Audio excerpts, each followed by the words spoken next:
আজ আমি আপনাদেরকে দেখাবো কাতলা মাছের চিলি চিকেন। এই দেখুন, কয়েকটা কাতলা মাছ নিয়ে নিয়েছি।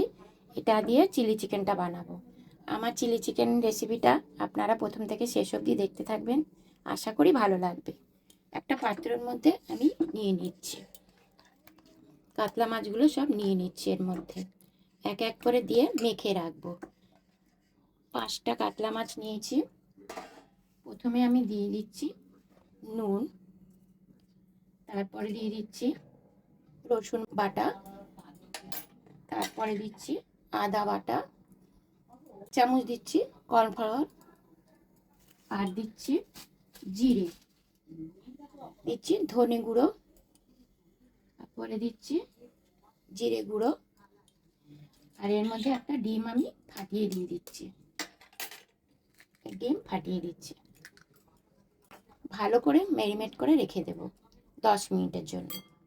এইভাবে ভালো করে মেখে 10 মিনিটের জন্য আমি ম্যারিনেট করে রেখে দিচ্ছি। 10 মিনিট পর ফিরে আসবো। দেখুন 10 মিনিট হয়ে গেছে, আমি ফিরে এসেছি। আমি আজকে সর্ষে তেল দিয়ে চিলি চিকেনটা করব।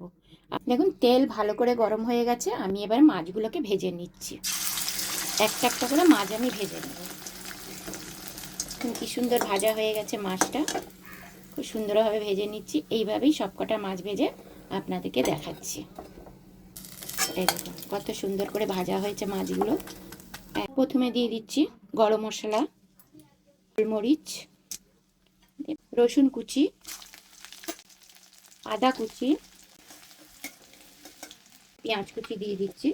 পেঁয়াজগুলো আমি ছোট ছোট করে এইভাবে কেটেছি, আপনারা যেভাবেও কাটবেন। আর আমি এর মধ্যে 4টে মুড়ি পেঁয়াজ ছোট ছোট দিয়ে দিচ্ছি। দেখুন আমার পেঁয়াজগুলো ভাজা হয়ে গেছে। আমি এবারে ক্যাপসিকাম দিয়ে দিচ্ছি, আটটা কাঁচা লঙ্কা আমি ছড়িয়ে দিচ্ছি। দেখুন আমার পেঁয়াজ ক্যাপসিকাম সব ঠিক মতন ভাজা ভাজা হয়ে গেছে।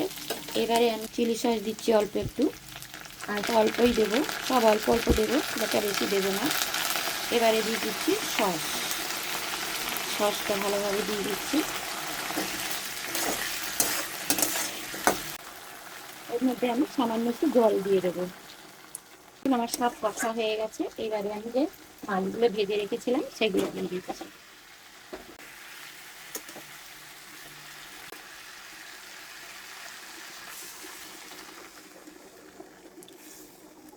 এবারে আমি ঢাকা দিয়ে দিচ্ছি। ঢাকনাটা খুলে দেখছি কত সুন্দর কালারটা, কি হেভি লাগছে দেখতে।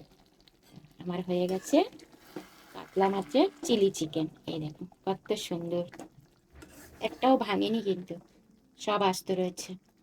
কত সুন্দর লাগছে দেখতে। এই দেখুন